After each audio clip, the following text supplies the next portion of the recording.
Sesungguhnya anak darah itu akan mengandung dan melahirkan seorang anak laki-laki, dan mereka akan menamakan dia Immanuel, yang berarti Allah menyertai kita.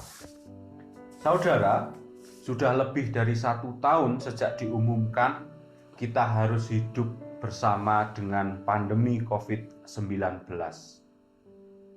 Dan sejak pertama kali diberitakan, telah banyak sekali pandemi ini memakan korban jiwa.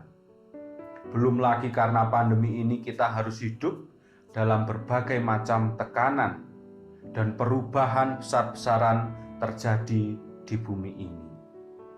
Putus asa, kehilangan harapan, itulah yang barangkali kita rasakan. Tetapi Matius pasal yang pertama ayat yang ke-23 memberi penguatan kepada kita bahwa Allah beserta dengan kita. Allah beserta dengan umat manusia. Dan bukan hanya hari ini saja, tetapi di dalam sejarah umat manusia, Allah menyertai kita.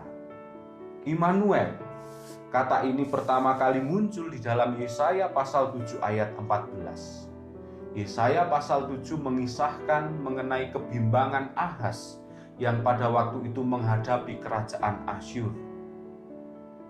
Dan dari mulut Yesaya muncullah firman Tuhan yang menyiratkan supaya Ahaz tidak perlu khawatir karena kekuatan dan kekuasaan Asyur akan segera hilang karena munculnya Sang Immanuel. Yesaya sekali lagi hendak menyampaikan kepada Ahaz supaya dia tidak khawatir karena Allah menyertai umatnya. Di dalam perjanjian baru, kata Immanuel muncul di dalam teks Matius pasal yang pertama ayat yang ke-23 dan secara spesifik merujuk kepada kelahiran Yesus Kristus. Seperti yang kita tahu bahwa pembaca Matius pada masa itu adalah orang Yahudi yang juga ada di dalam tekanan. Pembaca Matius adalah orang Yahudi yang percaya kepada Yesus Kristus. Menjadi Yahudi yang percaya kepada Yesus adalah sebuah kesalahan besar.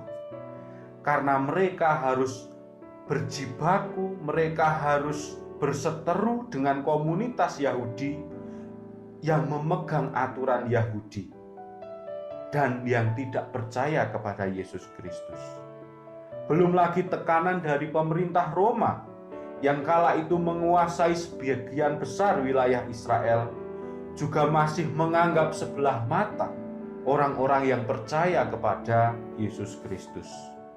Namun demikian, penulis Matius dengan tegas menyebutkan bahwa Allah menyertai kita. Seolah penulis Matius ingin menyampaikan bahwa kehadiran Yesus Kristus merupakan suatu tanda yang nyata akan penyertaan Allah kepada umatnya. Saudara-saudara, hari ini kita juga ada di dalam tekanan pandemi, di dalam tekanan sosial, di dalam gejolak politik dan ekonomi. Harapan untuk bebas dari tekanan tersebut seolah telah pudar. Namun demikian, seperti firman Tuhan, kita harus tetap yakin bahwa Allah beserta dengan kita.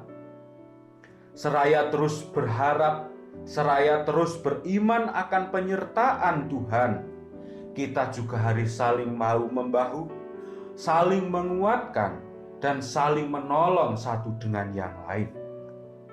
Maria telah menjadi sarana bagi kelahiran sang tanda penyertaan Allah bagi umat manusia. Pun demikian kita perlu meneladani Maria, menjadikan diri kita sebagai sarana Allah untuk mewujudkan penyertaan Allah bagi orang-orang di sekitar kita, bagi umat manusia di seluruh dunia. Selamat merayakan Natal, Tuhan Yesus memberkati.